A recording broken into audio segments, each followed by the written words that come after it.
wherever you may be and however you may be listening. iHeartRadio, Fox Sports Radio, FS1. By the way, Joy, Butcher Box, clean eating is great eating. ButcherBox.com/herd. 2 free cuts of filet mignon, free bacon, $20 off your first box. ButcherBox.com/herd. I had to get that in. Running a little short on spots today. I had to jam that thing in there right there. Butcher Box, I use it. Good salmon, too. Welcome back to the Herd. We're on Channel 83, Sirius XM. Coming up in 15 minutes, the well-dressed, the well-appointed man, Cuttino Mobley. Also in Best for Last, I have my mid-season NBA awards. Those will be fun. But over All-Star Weekend, which I thought was really well done by the NBA, All-Star Weekend, dunk contest, skills challenge, really entertaining. There was a lot of rumors about Kyrie and KD, etc. But I'm looking at a list of notable free agents coming up, and outside of Kemba Walker and Boogie, I think most of these guys are staying put. But let's talk about Kevin Durant, because he's really the only guy in the market that changes everything. If he leaves Golden State, oh, it is not the same team. And if he goes to another place, he brings somebody with him, and they contend for a title. Just this weekend, he was hanging out. They caught on camera him talking to Kyrie Irving, and people freaked out and are now suggesting it's a done deal. Well, if I bump into my neighbor's wife at the grocery store, are we having an affair? It was an all-star game. They were both there. It was a hallway. They were walking in it. It means nothing. But it shows you the intrigue around Kevin Durant, because he really is the only guy in the market, including Jimmy Butler and Klay Thompson and Kyrie Irving, and they're very good players. But I watched Kyrie Irving before LeBron arrived in Cleveland, and he didn't do squat. He's not going to do anything by himself. Durant's the story. And Kevin Durant, according to multiple sources, people I trust that cover the NBA, it matters to him to be viewed as an equal or better than LeBron. So if you start with that premise, which I believe to be true, and there's nothing wrong with that. Tom Brady wanted to be better than Montana. There is nothing wrong with that. That's what I like about Kevin Durant. He's competitive. He wants to be an all-timer. I want you to think about this. In 3 months, Kevin Durant's going to win his 3rd straight title. In 3 months, Kevin Durant will be the Finals MVP. Now, let's take a step back and remember that he wants to be seen as superior to LeBron. The first title for Kevin Durant beating LeBron, about 10% of you were like, Durant's better. About 10, 15% of you. But you were very quickly washed away. That's silly. And then last year he won his 2nd and was MVP over LeBron. About 25% of you, maybe 30, were like, Durant's better than LeBron. And that had a little more staying power, but a couple weeks later it washed away. This year, when Kevin Durant wins a title and is MVP and LeBron either gets washed out early in the playoffs or doesn't make them, that number is going to rise to 50%. Half the people are going to say, come on, LeBron can't make the playoffs. And this guy just won his 3rd straight championship, Finals MVP, and he will be 3rd straight time. The number will rise to about half of you. And you will not go away. But that's not where the story ends.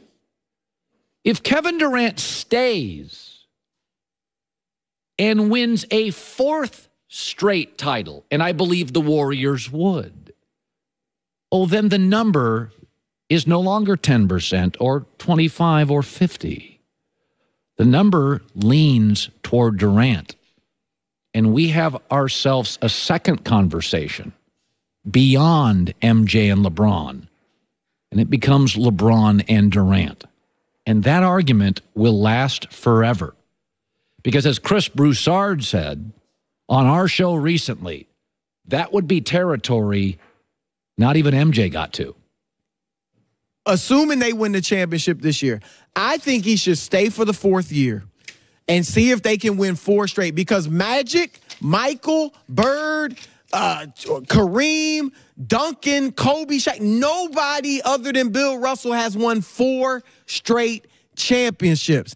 Why in the world would Kevin Durant, when he wins this year, when he's got the golden egg of affirmation within his sights, Steph, Clay, Kerr, Draymond, probably don't have Boogie, probably won't need it. LeBron's struggling in Los Angeles, and he will be unless he gets AD, and maybe struggling some, even if he does in his 17th year. You don't go away from that. And how do I know he wouldn't go away from that? Because Kevin Durant will have seen what happens to stars, i.e. LeBron, when you go to the big city and try to do it by yourself. The man he's chasing is doing that now, and it's not working. The soap opera of the NBA is a different strategy and business deal than the NFL. I like both. But let's be honest about the soap opera. There's one guy that matters, Kevin Durant, and he's not going anywhere. Let me shift to this. Charles Barkley took a shot at me. Well, not directly, but it was kind of a shot. He had two strong comments yesterday. I'm going to read both. The first one I totally agree with. He said this Anthony Davis situation's a bad deal. Bad look for the league. Kid can't go out there, give it 100% because he's worried about getting hurt. The Pelicans aren't trying to win. And you see already he's had less than 3 points in the last few weeks. It's just ridiculous. On that opinion, Charles is right. This is bad for the league. This is not great. I mean, it was always destined to be a little ugly, but it's not good. And I totally agree with him. Let's go to Sir Charles' second comment. I hear all these clowns on TV saying it's great for players getting all this power. What in the world? That appears to be a shot at me. Anyway, let me tell you guys something. Workers are never going to have power over the ownership, ever. It might work for a couple of guys, but in the history of the world, workers don't overtake people who own a business. Charles is also right on that one. I defend players' mobility because I've been mobile, and I would be an utter hypocrite to come on the air and not defend players' mobility when all I've done is zigzag around the country for commerce.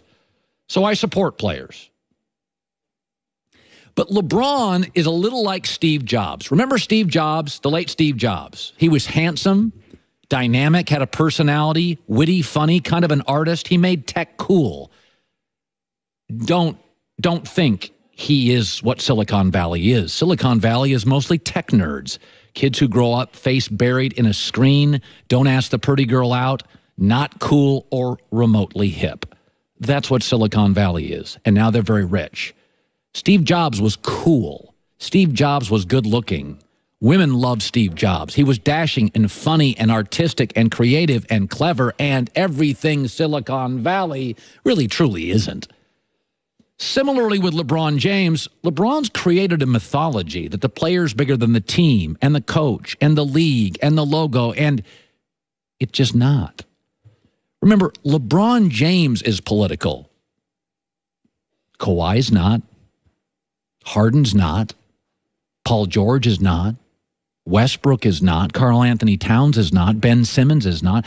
LeBron is a TV mogul. Russell Westbrook hates the media. James Harden broke up with a Kardashian, didn't want to be part of the circus. LeBron has one-year deals. Most stars want security. LeBron gets coaches fired. Most players don't want anything, including stars, to do with that. Don't kid yourself on this.